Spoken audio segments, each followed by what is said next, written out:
Trade with Kamran Bhavani. क्या आप stock exchange में इन्वेस्ट करके पैसा कमाना चाहते हैं तो हमारे ग्रुप को ज्वाइन करें। हम आपको देंगे बर वक्त और बेहतरीन मशवरे। हमारे पास अकाउंट खोलने और ग्रुप ज्वाइन करने के लिए इन व्हाट्सएप नंबर पर राब्ता करें। कामरान मेमन भवानी 0345 82644। बिस्मिल्लाहिर्रहमानिर्रहीम। अस्सलाम टू ऑल मेंबर्स। आप देख रहे हैं यूट्यूब का चैनल जिसका कोई क्लेम या ब्लेम नहीं है। मैं कामरान मेमन भवानी हूँ। आज की मार्केट का हमने देखा कि स्टार्टिंग स्लाइटली पॉजिटिव स्टार्ट हुई। एक टाइम में मार्केट 40 पॉइंट माइनस तक भी गई। फिर हमने ये देखा कि मार्केट 140 पॉइंट प्लस तक गई मार्केट, क्योंकि कल के दिन में वी लोग में बताया गया था कि मार्केट का शॉर्ट ग्राफ ओवरसोल्ड की तरफ है, तो थोड़ा सा रिकवर कर सकती है। मार्केट अगर अपने रेजिस्टेंस लेवल को ब्रेक करके सस्टेन कर जाती है तो मार्केट मजीद रैली को कंटिन्यू करेगी। अदरवाइज मार्केट आपकी अगर रेजिस्टेंस लेवल को ब्रेक नहीं करती तो फिर मार्केट में मिला जुला रुझान रहेगा। आज हमने ये देखा 140 पॉइंट प्लस तक गई मार्केट ने 45,958 का हाई बनाया, लेकिन मार्केट रेजिस्टेंस लेवल जो कि था 46,100 के लेवल था, मार्केट उस लेवल को ब्रेक एंड सस्टेन नहीं कर सकी। इसके बाद हमने मार्केट में प्रेशर देखा और मार्केट स्लोली ग्रेजुअली नीचे आती गई। मार्केट तकरीबन देखा जाए 335 पॉइंट मार्केट माइनस तक गई और 284 पॉइंट माइनस के साथ इंडेक्स क्लोज रहा 45,533 के करीब। इंडेक्स ने 45,500 के लेवल एक बार ब्रेक भी किया था और 45,482 का लो भी बनाया था। आज नेगेटिविटी जाने की एक तो मेन वजह ये भी थी कि जो ऑटो के जो रिजल्ट है वो रिजल्ट काफ़ी नेगेटिव रिजल्ट आए, क्योंकि इनकी जो ईपीएस है वो तकरीबन हाफ ईपीएस आई। अगर हम रिजल्ट को थोड़ा सा देखें तो देखें इमेज का, सबसे पहले इमेज का रिजल्ट देखें तो 75 पैसे की ईपीएस रही थर्ड क्वार्टर की, जबकि लास्ट टाइम 66 पैसे की ईपीएस थी। एटलस बैटरी की 3 रुपये 7 पैसे की ईपीएस रही, जबकि लास्ट टाइम 9 रुपये 19 पैसे की थी। पे आउट्स कुछ भी नहीं दिया। जबकि पाकिस्तान पेट्रोलियम की बात करें तो थर्ड क्वार्टर की 7.5 रुपये की ईपीएस रही, जबकि लास्ट टाइम 4 रुपये 37 पैसे थी। इनके प्रॉफिट में इजाफा हुआ है और ये पॉजिटिव है। इसके अलावा फौजी फर्टिलाइजर 4 रुपये 90 पैसे की ईपीएस रही, जबकि लास्ट टाइम 4.5 रुपये की 4 रुपये 57 पैसे की ईपीएस रही। ईपीएस में स्लाइटली इजाफा हुआ और 3 रुपये 70 पैसे का कैश डिविडेंड भी अनाउंस किया। इसके अलावा ऑटो सेक्टर्स को देखें तो ऑटो सेक्टर में जीएचएनआई को अगर हम देखें, गंधारा इंडस्ट्री को 5 रुपये 43 पैसे की यानी ईपीएस रही पॉजिटिव थर्ड क्वार्टर की, जबकि लास्ट थर्ड क्वार्टर में 9 रुपये 59 पैसे की ईपीएस थी। देखा जाए तो काफ़ी यानी कि कम ईपीएस रही, जिसकी वजह से हमने देखा कि आज जीएचएनआई भी नेगेटिव रहा। सासगार को अगर देखें तो सासगार की 41 पैसे की ईपीएस रही, जबकि लास्ट टाइम 49 पैसे की ईपीएस थी। पे आउट कुछ भी नहीं दिया। जबकि ट्रीट कॉर्पोरेशन को देखें तो ट्रीट कॉर्पोरेशन की ईपीएस 1 रुपया 35 पैसे नेगेटिव रही, जबकि लास्ट टाइम 8 पैसे नेगेटिव थी। ट्रीट की बहुत ज़्यादा नेगेटिव ईपीएस रही, पे आउट कुछ भी नहीं दिया। और इसके अलावा अगर हम यूनिलीवर को देखें तो 287 रुपये की ईपीएस नेगेटिव पॉजिटिव रही, जबकि लास्ट टाइम 228 रुपये थी। ईपीएस में इजाफा हुआ, पे आउट्स कुछ भी नहीं दिया। ओवरऑल अगर हम देखें तो देखिए रिजल्ट सीजन चल रहा है। ऑटो सेक्टर्स के रिजल्ट जो आ रहे हैं वो थोड़े से नेगेटिव आ रहे हैं, जिसके ऊपर आज ऑटो सेक्टर नेगेटिव हुआ। इसके साथ ही अगर हम देखें तो ऑटो में इसी वजह से थोड़ा सेलिंग प्रेशर नजर आया। इसके बरक्स अगर हम रिफाइनरी सेक्टर्स को देखें तो रिफाइनरी सेक्टर्स में आज इजाफा हुआ और रिफाइनरी सेक्टर एक टाइम में ऊपर के लॉक की तरफ भी गए, क्योंकि रिफाइनरी के हवाले से टेक्निकली हाईली ओवरसोल्ड थे, अपनी शॉर्ट करेक्शन डन कर चुके थे, इसलिए रिकवरी हुई। और साथ ही रिफाइनरी के हवाले से एक रूमर्स भी यानी कि मार्केट में चलती रही कि रिफाइनरी पॉलिसी अप्रूव हो गई है, लेकिन वो जो न्यूज़ थी वो अगस्त की थी, जिसको बेस बना के यानी कि रूमर्स फैलाई जा रही थी। लेकिन ओवरऑल रिफाइनरी आज पॉजिटिव रही। इसके साथ ही अगर हम थोड़ा सा रिजल्ट में देखें, देखिए बहुत सारे रिजल्ट के ऊपर भी इन्वेस्टर डिपेंड कर रहे होते हैं। हमारे मार्केट में क्या होता है कि रिजल्ट में मैनिपुलेट किया जाता है। रिजल्ट को अगर आप कह सकते हैं कि रिजल्ट में कुछ गेमलिंग की जाती है। अब इस तरह से की जाती है कि अगर हम थोड़ा सा फ्लैशबैक में जाए तो अटक रिफाइनरी और ये रिफाइनरी जितनी भी थी इनकी प्रीवियस अगर हम यानी कि 2021 की ईपीएस देखें या 2020 की देखें तो उनकी नेगेटिव ईपीएस आती थी और नेगेटिव परफॉर्म करती थी। अच्छा, उस टाइम पे ये भी होता था कि रिफाइनरी के बारे में ये था कि फर्निश ऑयल के हवाले से मामला बड़े नेगेटिव चल रहे थे। गवर्नमेंट यही रिफाइनरी पॉलिसी को अप्रूव नहीं कर रही थी। नौबत यहाँ तक आ पहुंची थी कि रिफाइनरी अपने प्लांट शट डाउन कर रही थी, जिसमें पाकिस्तान रिफाइनरी ने भी एक बार शट डाउन किया था, जिसमें ATRL भी शटडाउन की तरफ थी और CNRG ने भी एक बार अपना रिफाइनरी जो प्लांट था वो शटडाउन किया था। लेकिन उसके बाद फिर हमने देखा 2022 के अंदर कि पाकिस्तान रिफाइनरी जिसकी ईपीएस नेगेटिव थी, अचानक से वो आ जाती है 8 रुपए पॉजिटिव आ जाती है। अटक रिफाइनरी की जो कि 2020 और 21 में नेगेटिव बताई जाती है, 2021-22 में जो इसकी ईपीएस आती है 19 रुपए का प्रॉफिट आ जाता है, जबकि रिफाइनरी पॉलिसी तो आपकी अप्रूव नहीं हुई, जबकि देखा जाए तो इनकी ईपीएस पॉजिटिव हो जाती है। इसी तरीके से स्टॉक मार्केट में क्या होता है कि हमारी स्टॉक मार्केट में जरा सा इस तरह से काम होता है कि जब अर्निंग बहुत ज्यादा अच्छी आ रही होती है तब इन्वेस्टर्स बाय कर रहे होते हैं और उस वक्त ये स्टॉक्स डिक्लाइन कर जाते हैं। जब हमारे यहाँ स्टॉक्स की अर्निंग बहुत ज्यादा नेगेटिव होती है, यानी इनको मैनिपुलेट किया जाता है, तब इनके अंदर नेगेटिव न्यूज लाई जाती हैं, उनको डराया जाता है कि अब इनकी अर्निंग भी खराब हो गई है, अब फंडामेंटल भी खराब हो गए, अब ये लोअर साइड पे जाएंगे लो रेट के पास। तो होता है कि इन्वेस्टर्स पैनिक में आके प्रेशर में आके सेल कर देते हैं, फिर बाद में उनकी मटेरियल इन्फॉर्मेशन आती है, उसके बाद अगर नेक्स्ट जो क्वार्टर्स आते हैं उनमें इनकी ईपीएस पॉजिटिव हो जाती है। तो अर्निंग के अंदर भी यानी गेम होती है। हमारे इदारों को चाहिए कि इसके ऊपर देखें कि जो इस तरह की गेमलिंग करते हो, अकाउंट्स में हेरा फेरी करते हो, इन हेरा फेरी को पकड़ें कि इनमें हेरा फेरी ना होने पाए, इनका जो रिजल्ट हो वो बिल्कुल एक्यूरेट होने चाहिए, ताकि जो है इन्वेस्टर्स कॉन्फिडेंस के साथ इन्वेस्ट कर सके और ट्रेडिंग कर सके।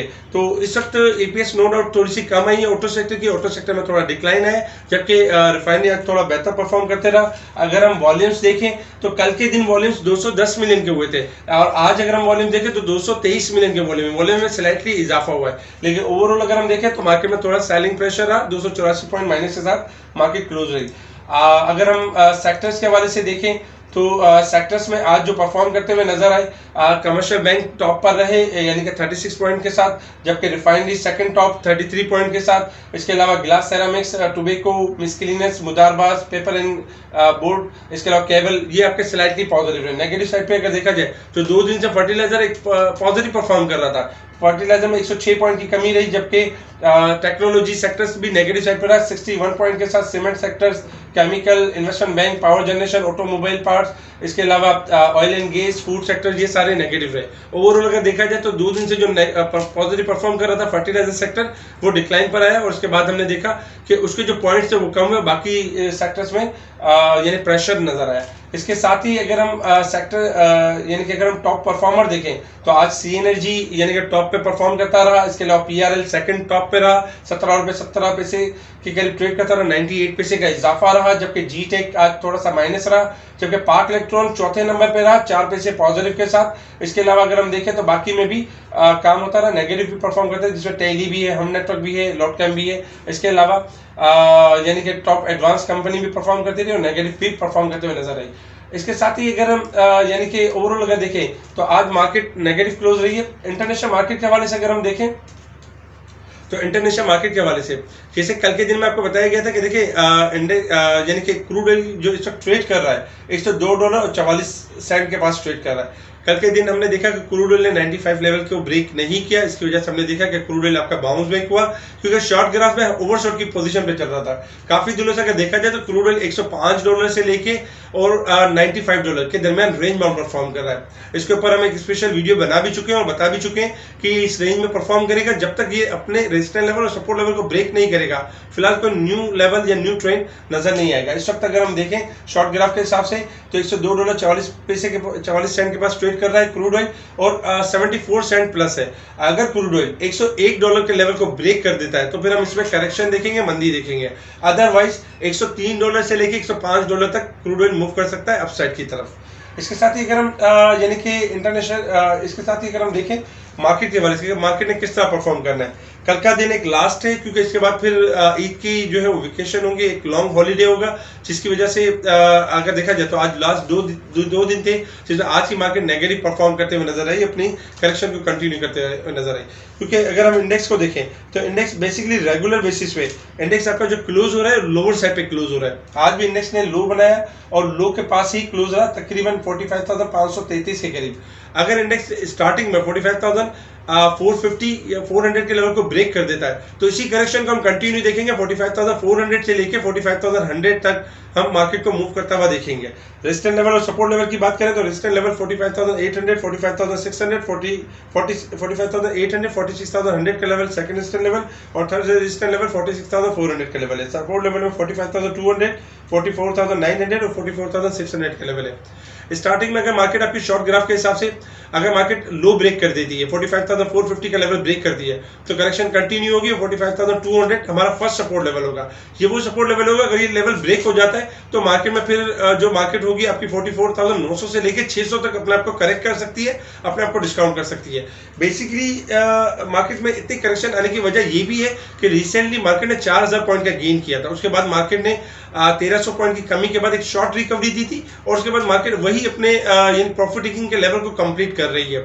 मार्केट अगर कल के दिन लो लेवल को ब्रेक नहीं करती है तो मार्केट के पास मैक्सिमम हद तक चांसेस है कि मार्केट बाउंस बैक कर सकती है, रिकवरी का फेज बना सकती है। इस वक्त अगर हम शॉर्ट ग्राफ को देखें तो शॉर्ट ग्राफ में एक जो यानी कि लोअर लो बना था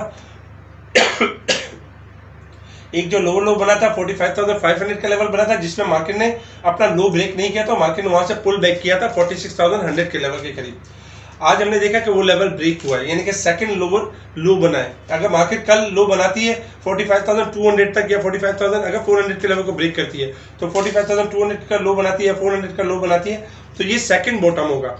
सेकंड बॉटम के बाद ये चांसेस पूरे होंगे कि मार्केट आपकी बाउंस बैक कर सकती है, रिकवरी का फेज बना सकती है। इस वक्त शॉर्ट ग्राफ हाईली ओवरसोल्ड के पास है और मार्केट में यही स्ट्रैटेजी के बाय ऑन डिप की स्ट्रैटेजी के ऊपर रहे और अच्छे स्टॉक डिप पर चूज कर सकते हैं। इसी के साथ अगर हम थोड़ा सा लॉन्ग ग्राफ को देखें, लॉन्ग ग्राफ के हिसाब से ये कि मार्केट जैसे कि मार्केट ने अपना जो 4,000 पॉइंट की एक रैली की थी उसके बाद मार्केट ने तकरीबन 1,300 पॉइंट की करेक्शन ली और फिर थोड़ी सी रिकवरी के बाद मार्केट वंस अगेन यानी कि करेक्शन की तरफ ही है। अगर हम सपोर्ट लेवल देखें लॉन्ग ग्राफ के हिसाब से तो 45,000 यानी कि फर्स्ट सपोर्ट लेवल बनता है लॉन्ग ग्राफ के हिसाब से और सेकंड सपोर्ट बनता है 44,500 का लेवल बनता है। इंडेक्स अगर इस लेवल को मीट करता है तो इंडेक्स के पास मैक्सिमम गुंजाइश है कि मार्केट आपकी इस लो लेवल को टच करके आपकी बाउंस बैक कर सकती है। लॉन्ग ग्राफ के हिसाब से अब भी अगर हम वीक ऑन वीक बेसिस पे देखें तो मार्केट में गुंजाइश है कि मार्केट अगर थोड़ी बेहतर क्लोजिंग देती है तो मार्केट आने वाले यानी कि जो मई में है काफ़ी बेहतर परफॉर्म करेगी। इस वक्त सिचुएशन ये कि लास्ट डे है कल और इस डे के हवाले से बहुत सारे इन्वेस्टर्स के जहन में पैनिक ये भी होता है कि हम पोजीशन को लॉन्ग करके ना जाए, कोई ऐसी अनसर्टेनिटी ना हो जिससे कि कल एक अनसर्टेनिटी हुई गुलिस्तानी जौहर में और जो एक बॉम्ब ब्लास्ट हुआ यानी कि कराची यूनिवर्सिटी के करीब, तो ये एक अनसर्टेनिटी। इस तरह की अनसर्टेनिटी के बचने के लिए बहुत सारे इन्वेस्टर्स कोशिश ये करते हैं कि नई पोजीशन लेते नहीं हैं, लेकिन इस वक्त हम अगर स्टॉक एक्सचेंज को देखें तो काफ़ी लोअर साइड पर है, लॉन्ग ग्राफ आपके बेहतर हैं और जैसे ही थोड़ी सी पॉजिटिव क्लोजिंग आती है मार्केट अपने तेज़ी के जो रैली को जो है वो कंटिन्यू करेगी। तो इस वक्त यानी कि अच्छे स्टॉक्स को यानी एक्यूमुलेट करना चाहिए। इसके अलावा अगर हम डिविडेंड के वाले से देखें तो कुछ स्टॉक्स थे जिनकी आज लास्ट डेट थी जो कि आपके स्क्रीन पर नज़र आ रहा है 27 लास्ट डेट थी और इनके जो है डिविडेंड थे वो एक्स हुए हैं तकरीबन, जिसमें एलाइड बैंक भी है, एंग्रो कॉर्पोरेशन भी है, एंग्रो पॉलीमर भी है, एंग्रो फर्टिलाइजर भी है, हबी बैंक भी है, रिफान मेज भी है, यूनाइटेड बैंक भी है। इसके अलावा कल के दिन में ये दो बैंक होंगे कल के दिन में ये दो स्टॉक्स होंगे जिनकी लास्ट डेट होगी, जिसमें मीज़ान बैंक है और हम नेटवर्क है, इन्होंने भी कैश डिविडेंड अनाउंस किया है। तो इस तरह की यानी अपडेट भी कर रहे होते हैं हम ग्रुप के अंदर भी, स्पेशल ग्रुप में भी। स्पेशल ग्रुप से अगर आप जुड़ना चाहते हैं तो हमें कांटेक्ट करें, व्हाट्सएप ग्रुप पे आपको ऐड किया जाएगा। ठीक है जी, शुक्रिया। कामा मेमन बावानी, अल्लाह हाफिज़।